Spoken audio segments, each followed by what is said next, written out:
The wedding that shattered everything. Welcome to my channel. Don't forget to like and subscribe. The champagne tasted like poison in my mouth. I stood frozen in the marble hallway of the Sterling mansion, my white wedding dress suddenly feeling like a funeral shroud. Through the crack in the study door, I could see them, my fiancé Marcus Sterling and my best friend Victoria, their bodies pressed together, lips locked in a kiss that made my stomach turn. "One more night," Marcus whispered, his hand sliding down Victoria's back. "After I marry Emma tomorrow, we'll have to be more careful." Victoria laughed, that musical laugh I'd loved since college. Poor innocent Emma. She has no idea her perfect billionaire groom has been mine for the past 2 years. The girl who believed in fairy tales. My name is Emma Carter, and 24 hours ago, I thought I was living a dream. Marcus Sterling, handsome, wealthy, powerful, had swept me off my feet 6 months ago at a charity gala. He was everything: kind eyes, generous smile, a gentleman who sent flowers every Friday. He said I was different from other women. He said he loved my authenticity. What a fool I'd been. Now, clutching my bouquet of white roses, I couldn't breathe. The rehearsal dinner had ended an hour ago. I'd come back to retrieve my grandmother's necklace from Marcus's study. Instead, I found the truth. "She's so boring in bed," Marcus continued, and Victoria giggled. "But her father's company is worth $50 million. Once we merge after the wedding, I'll have control of both empires." My father, my sweet, trusting father, who'd built Carter Industries from nothing. Marcus had played us both. "The brother in the shadows? What are you doing here?" I spun around, heart hammering. Damien Sterling stood behind me, Marcus's younger brother. Where Marcus was polished and smooth, Damien was rough edges and intensity. Dark hair perpetually messy, jaw always shadowed with stubble, eyes like storm clouds. He'd been away at the family's international offices for months. I barely knew him. My voice cracked. The tears I'd been holding back began to fall. Damien's expression shifted from surprise to understanding. He must have heard them too. Without a word, he took my arm and pulled me away from the study, away from the voices that were destroying my world. The escape we ended up in the mansion's library, surrounded by leather-bound books and the smell of old paper. I collapsed into a chair, my wedding dress pooling around me like melted snow. "How long have you known?" I whispered. Damien poured 2 glasses of whiskey from the bar cart. "About Victoria? 3 months. About his plan to steal your father's company? I found the documents last week. He handed me a glass. I was going to tell you tonight. Why didn't you tell me sooner?" His jaw tightened. "Would you have believed me? You look at my brother like he hung the moon. I'm just the black sheep who disappointed the family." He was right. I wouldn't have believed him. Marcus had painted Damien as jealous, reckless, irresponsible. But now, looking into Damien's eyes, I saw something I'd never seen in Marcus's. "What do I do?" My hands shook. "The wedding is tomorrow. 300 guests. My father's so happy. The merger papers are already drawn up." Damien leaned against the desk, studying me. "You have 2 choices. Run away and let them win. Or," he paused, something dangerous flickering in his eyes, "you marry me instead."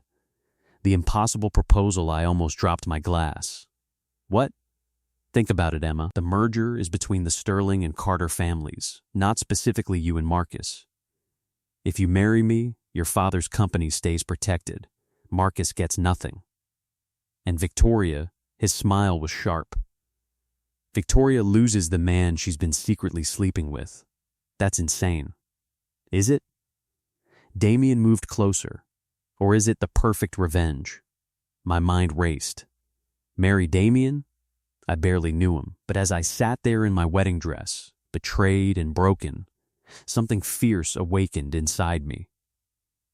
Marcus and Victoria thought I was weak, naive, easy to manipulate. They were about to learn how wrong they were. "If I do this," I said slowly, "what do you get out of it?" Damien's expression darkened. "Marcus has been stealing from the family business for years. My father refuses to see it because Marcus is the golden child. But if you marry me, I become your husband, your father's new business partner, and I get access to everything I need to prove what Marcus really is, so we're both using each other." "Exactly." He extended his hand. "Do we have a deal?" The secret alliance. I stared at his hand. This was crazy, reckless. Everything my careful, planned life wasn't, but that careful life had led me to Marcus, to lies and betrayal. Maybe it was time to be reckless. I took Damien's hand. His grip was strong, calloused, real. "We have a deal. But no one can know the real reason. Everyone has to believe it's real." "Agreed." Something flickered across his face, an emotion I couldn't read. "We should seal it properly." Before I could ask what he meant, Damien pulled me to my feet. His hands cupped my face, thumbs brushing away my tears. "May I?" I barely nodded before his lips touched mine. The kiss was nothing like Marcus's practiced, perfect kisses. This was fire and desperation, anger and promise. When we broke apart, we were both breathing hard. "Tomorrow," Damien said, his voice rough, "you're going to walk into that chapel and destroy my brother's world. Are you ready?" I thought of Marcus's hands on Victoria, his lies, his greed. The way he'd played with my heart like it meant nothing. "I'm ready." But as I left the library, wedding dress whispering against the floor, I had no idea what I'd just agreed to. I didn't know that Damien Sterling had his own secrets. I didn't know that his hatred for Marcus went deeper than business rivalry. And I definitely didn't know that our fake marriage was about to become the most real thing in both our lives. The next morning, Marcus Sterling would be expecting a bride. He'd get one, just not the one he planned for. What would happen when Marcus discovered the truth? And what dark secrets was Damien hiding behind his storm cloud eyes? The wedding day explosion, the morning of destruction, the sun rose over the Sterling mansion like a witness to a crime about to be committed. I stared at my reflection in the mirror, still wearing the wedding dress from last night. I hadn't slept, neither had Damien. We'd spent the hours planning, coordinating, making calls to lawyers and my father's most trusted advisors. My phone buzzed. "Marcus, good morning, my beautiful bride. Can't wait to see you at the altar. I love you." I wanted to throw the phone against the wall. Instead, I typed back, "See you soon." A knock on the door made me jump. "It's me." Damien's voice came through. "We need to talk before your father arrives." The father's heart opened the door. Damien had cleaned up, dark suit, hair somewhat tamed, but those intense eyes were the same. He held a folder thick with documents. "Your father's downstairs," he said quietly. "Emma, we need to tell him before the ceremony. He deserves to know the truth about Marcus." My stomach dropped. He'll be devastated. He loves Marcus like a son. He'll be more devastated when Marcus steals everything he's built. Damien's expression softened. "Your father is a good man. He'll understand why you're doing this." We found my father, Robert Carter, in the conservatory, adjusting his tie. His face lit up when he saw me. "There's my princess. Ready for the happiest day of." He stopped, seeing my expression. "Emma? What's wrong?" "Daddy, I need you to sit down." The truth unfolds 20 minutes later. My father sat pale and shaking, the documents spread before him. Bank transfers, forged signatures, Marcus's emails to Victoria detailing the entire scheme. Evidence of how he'd been slowly positioning himself to take control of Carter Industries the moment the merger was complete. "I trusted him," my father whispered. his voice breaking. I was going to hand him everything. I know, Daddy. I knelt beside his chair, taking his hands. But there's a way to stop him. Damien has a plan. My father looked at Damien suspiciously. And what do you get out of this, boy? Damien met his gaze steadily. Justice. Marcus has been stealing from my family too.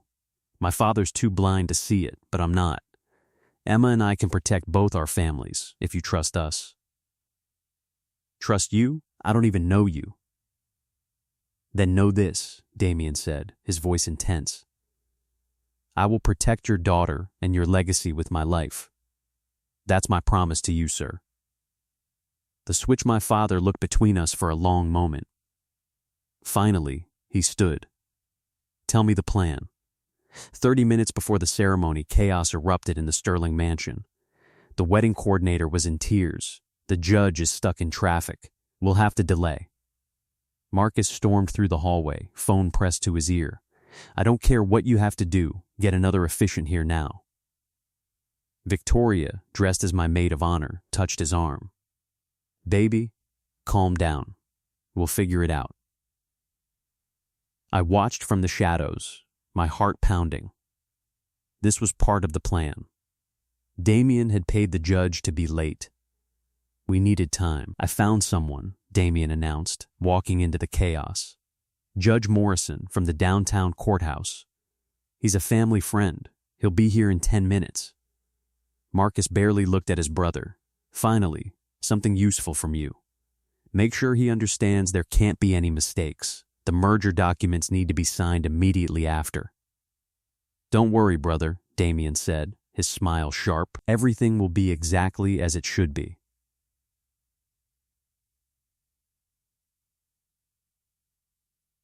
Walking down the aisle of the chapel was breathtaking.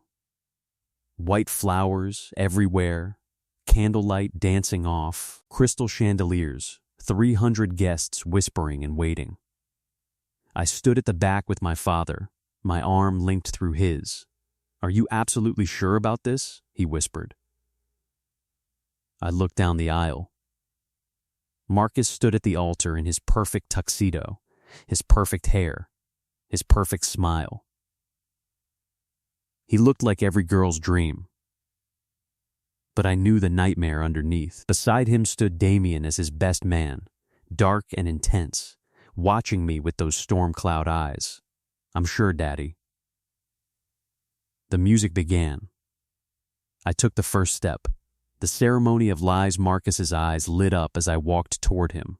He probably saw dollar signs. Behind him, Victoria dabbed at fake tears. I wanted to laugh at the performance. Judge Morrison, a kind-faced older man, stood at the altar. Only Damien, my father, and I knew the truth. The judge was Damien's godfather and completely loyal to our plan.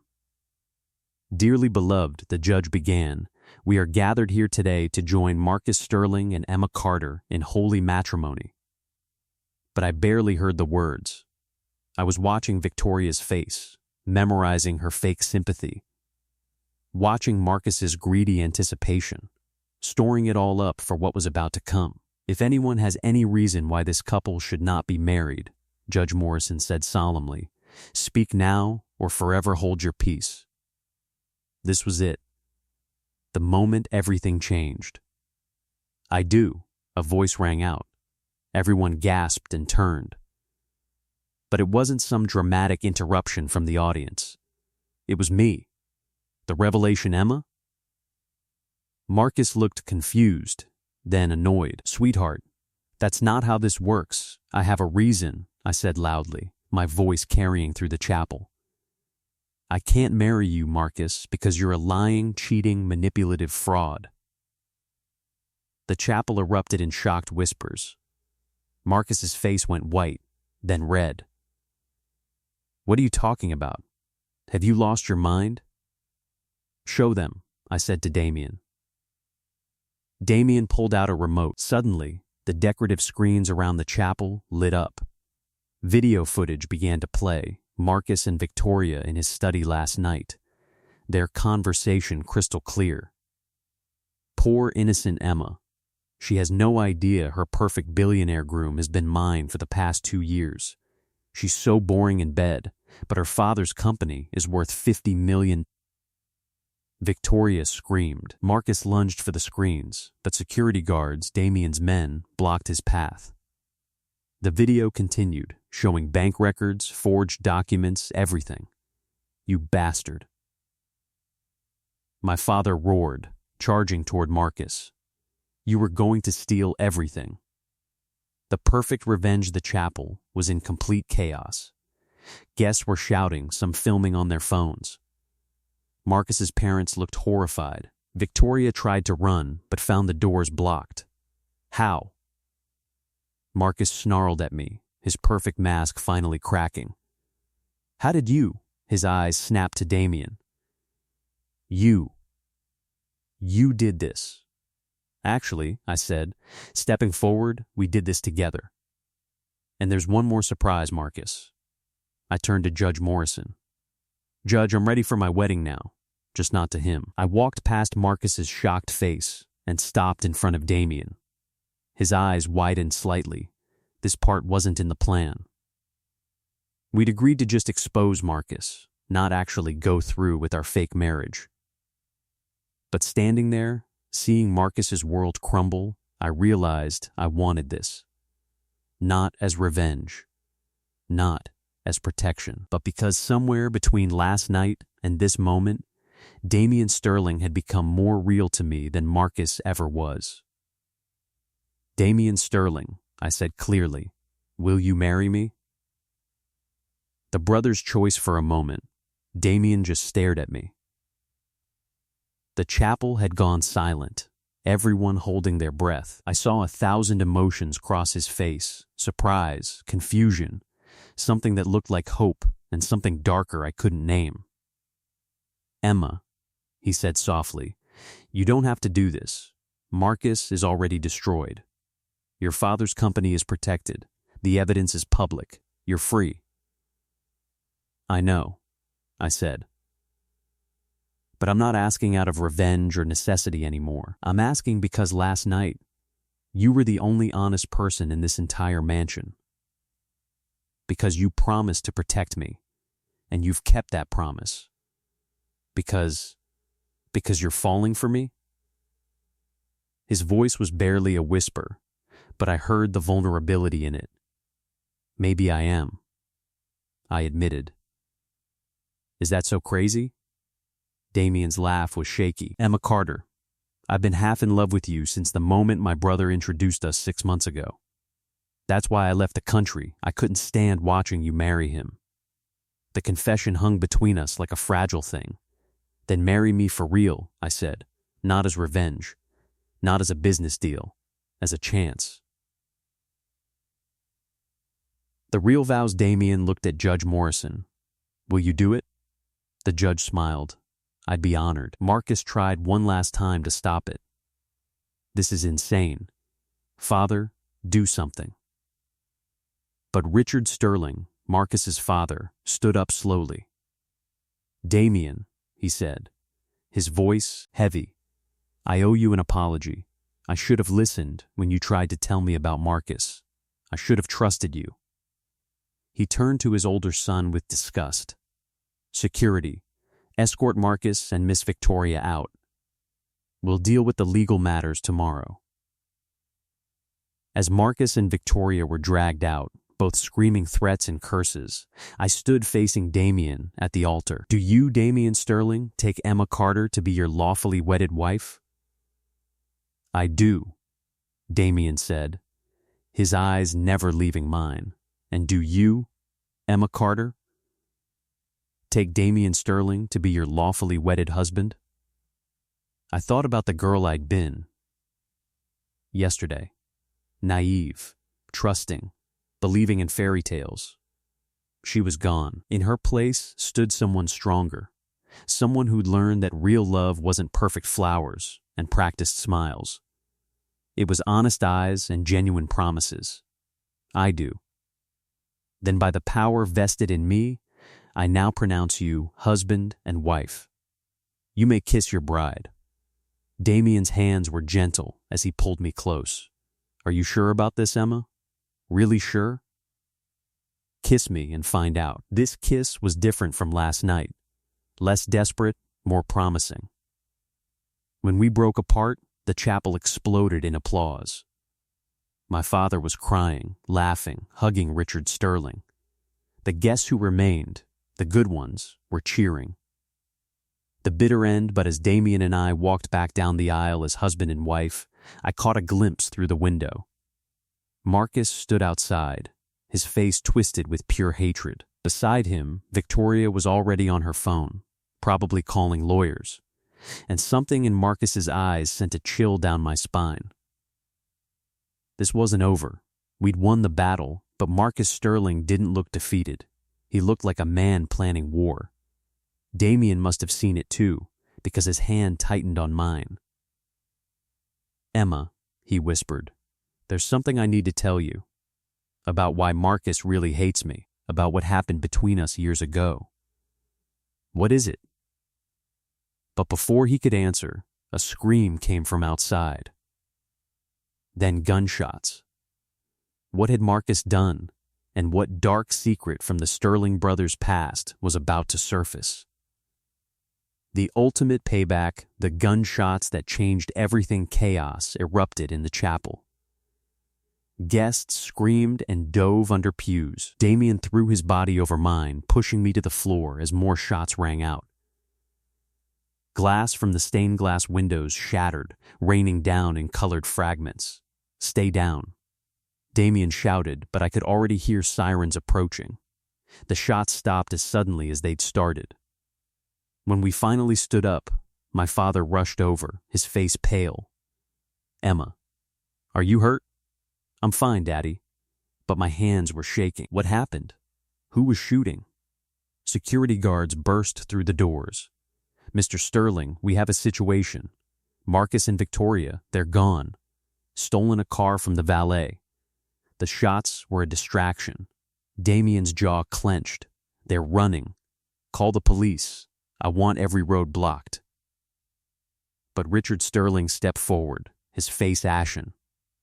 "Damien, son, there's something you need to know. Something I should have told you years ago." The father's confession we gathered in the mansion's study, the same room where I discovered Marcus's betrayal just 24 hours ago.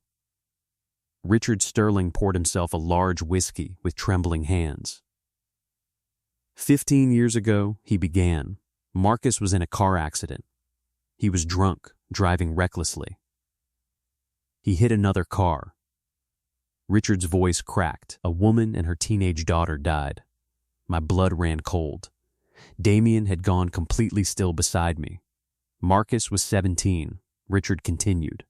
I used my money and power to make it go away. Paid off witnesses, buried evidence, blamed a mechanical failure. I told myself I was protecting my son, protecting the family name. He looked at Damien with haunted eyes. "But you found out, didn't you?" 2 years later, "I found the police reports you'd hidden," Damien said quietly, his voice like ice. "The real ones. I confronted you. I wanted to go to the police, to make it right. But I threatened you," Richard finished, shame coating every word. "I said I'd cut you off completely, disown you, destroy any chance you had at a future. You were 19, passionate, angry. So you left. You spent the next decade building your own fortune overseas, refusing my money, refusing to be part of the family business. Until 3 months ago," I said, pieces clicking together. "When you came back. Why?" The brother's secret Damien walked to the window, his back rigid.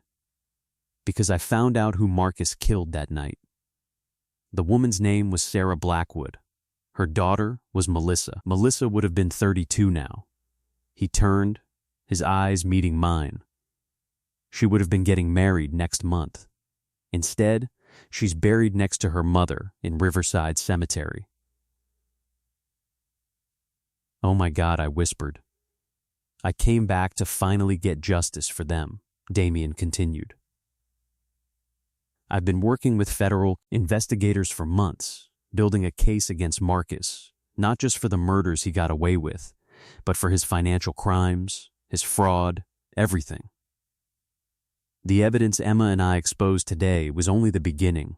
His expression darkened, but I never expected him to run. He's more desperate than I thought.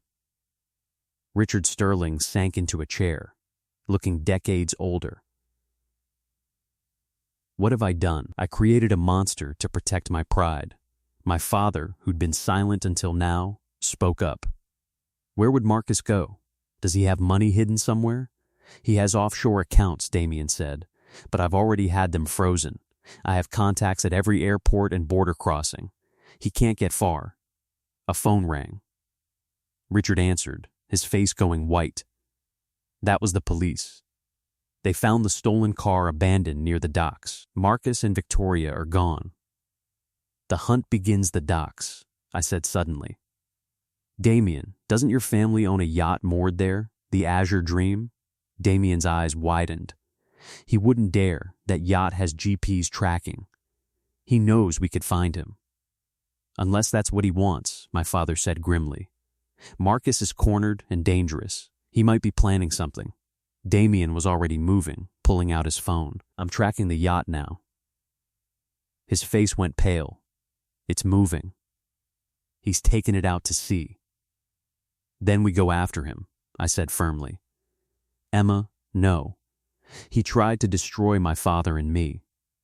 He's your brother who you're trying to get justice for. And he just shot at our wedding. I grabbed Damien's hand. We end this together. Today, the chase at sea 20 minutes later, we were on the Sterling family's smaller speedboat, cutting through the dark waters. The sun had set and storm clouds gathered overhead. Lightning flickered in the distance. The police were following in their own vessels, but Damien's boat was faster. My father had insisted on coming, along with Richard Sterling, who looked like a man going to his own execution. There, Damien pointed. The Azure Dream was visible ahead, its lights blazing in the darkness. But as we got closer, I saw something that made my heart stop. Victoria stood on the deck, and she was holding someone, a young woman I recognized as Marcus's assistant, pale and terrified with a gun pressed to her head. Stop the boat. Victoria's voice carried across the water. Stop, or I'll kill. The standoff Damien cut the engine. We drifted closer, waves rocking us violently. Marcus emerged from the yacht's cabin, his perfect hair wild, his suit torn. He looked nothing like the polished billionaire from this morning. Hello, little brother, Marcus called out, his voice manic. And my darling bride. How does it feel, Emma? Destroying your wedding day? You destroyed it yourself, I shouted back. Let that girl go, Marcus. This is between us. Between us? Marcus laughed, the sound unhinged. You want to know what's between us, Emma? You were never anything but a bank account to me. But her, he gestured to Victoria. She was real. She was mine. Until you and my saint of a brother ruined everything. Victoria's hand shook, the gun wavering.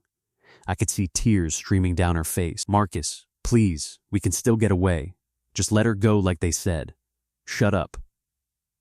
Marcus struck her across the face. Victoria stumbled, the gun falling from her hand.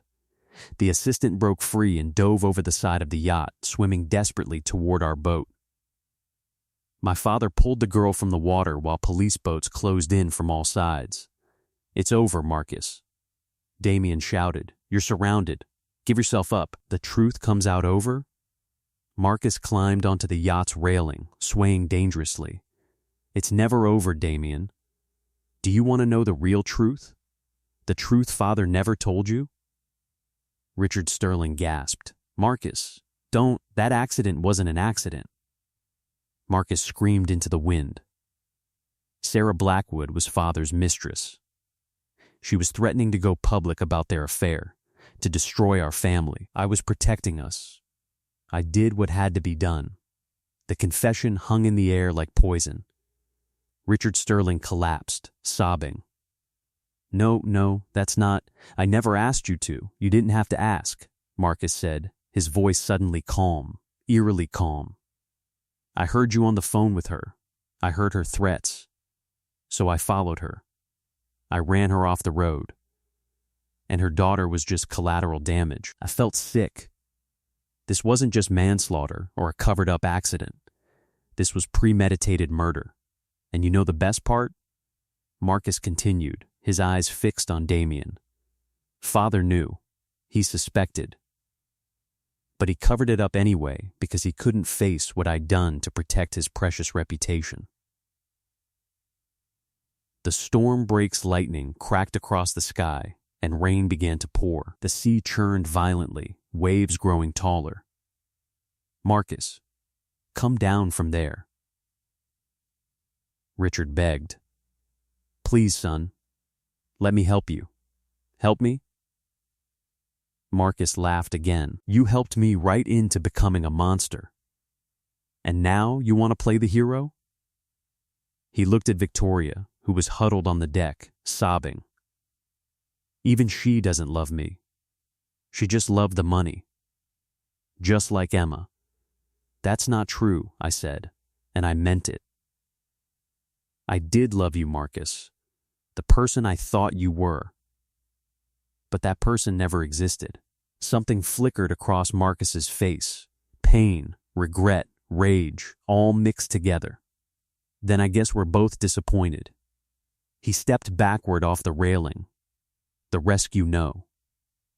Without thinking, I dove into the churning water.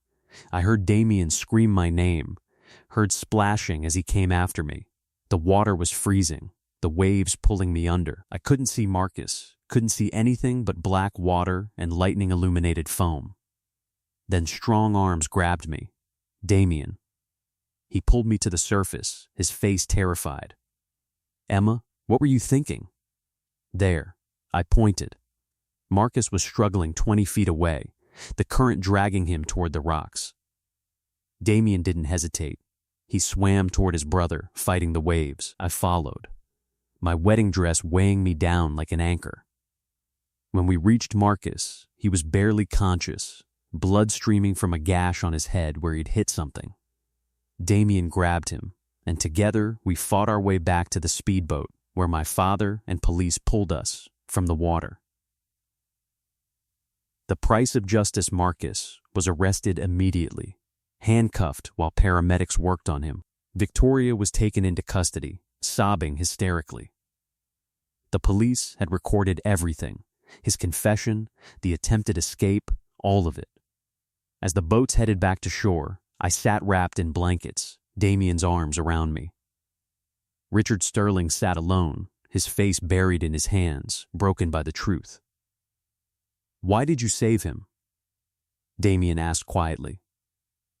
After everything he did, because you would have spent the rest of your life regretting it if he died, I said. And because Sarah Blackwood and her daughter deserve justice, not revenge. There's a difference. Damien kissed my wet hair. Have I mentioned that marrying you was the best decision I ever made? It was my decision, remember?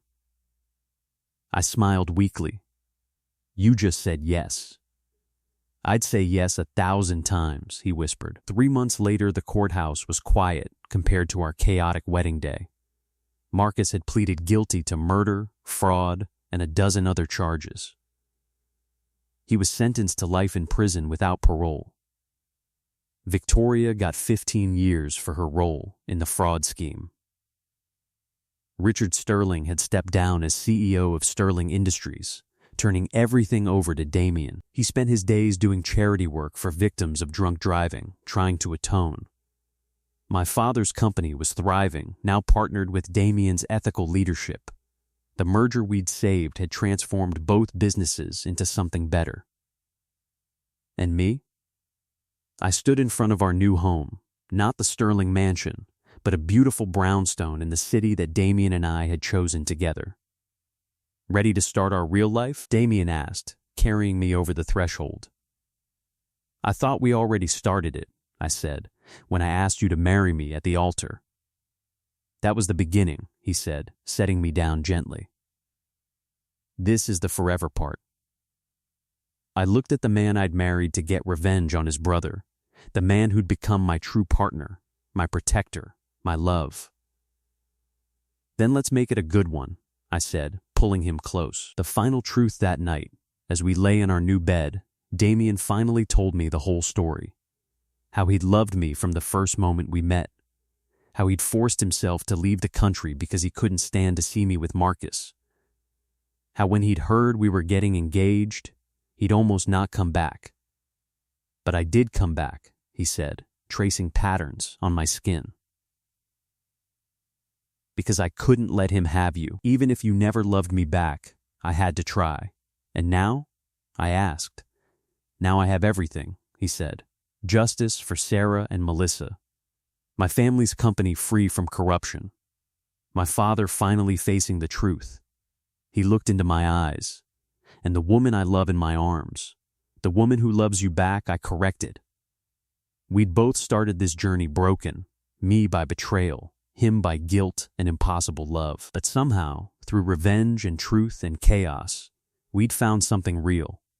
Marcus had wanted power and money. Victoria had wanted status and wealth. They'd both lost everything. But Damien and I, we'd lost our illusions and found something better, honesty, partnership, and a love that started with revenge, but transformed into something beautiful. Some people say revenge is a dish best served cold, but I learned that day that the best revenge isn't destruction. It's building something better from the ashes. And as I fell asleep in Damien Sterling's arms, I knew that while Marcus had tried to steal my future, he'd accidentally given me the greatest gift. He'd pushed me toward the right brother all along. Epilogue. 1 year later, the cemetery was peaceful, flowers blooming despite the autumn chill. Damien and I stood before 2 headstones, Sarah Blackwood and Melissa Blackwood. I brought them justice, Damien said quietly, placing roses on each grave, just like I promised. You did more than that, I said, squeezing his hand. You made sure Marcus could never hurt anyone else. We stood in silence for a moment, then walked back to our car. In the back seat was a briefcase full of documents.